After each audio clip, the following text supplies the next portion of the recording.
In this guide, I'm going to show you all the working codes and how you can redeem them here in Murderers versus Sheriffs on Roblox. Before we do get into this guide though, make sure to like the video and subscribe to the channel with all notifications on. It really does help the channel and lets us know that you want more content like this. We'd greatly appreciate it. And if at any point throughout this guide you had any questions, just ask them down in the comment section below and we can help you out further. I'm going to be doing my best to reply to every single comment down there. But first things first, look up in the top right, you're going to see a little section that looks something like this. Select that and it's going to pull up the codes menu. Now you do have to be in the community server to actually get codes itself, so make sure that you do join that. But here's going to be all of the working codes as of right now. Keep in mind these are currently working and you need to type them in exactly as I'm showing them on screen. But the first code is going to be lucky day. So go ahead and type it in like that and then hit claim. Then go ahead and enter in egg hunt just like so. Hit claim.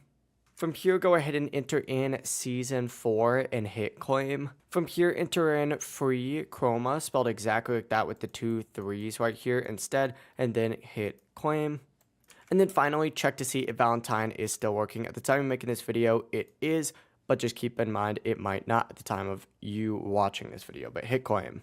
That really is the full process. If you guys have any questions, ask them down in the comment section below and we can help you out further. I'm going to be doing my best to reply to every single comment down there. Before you do leave this guide though, make sure to like the video and subscribe to the channel with all notifications on. It really does help us out. Let us know that you want more content like this. We'd greatly appreciate it. Have a great rest of your day though. Peace.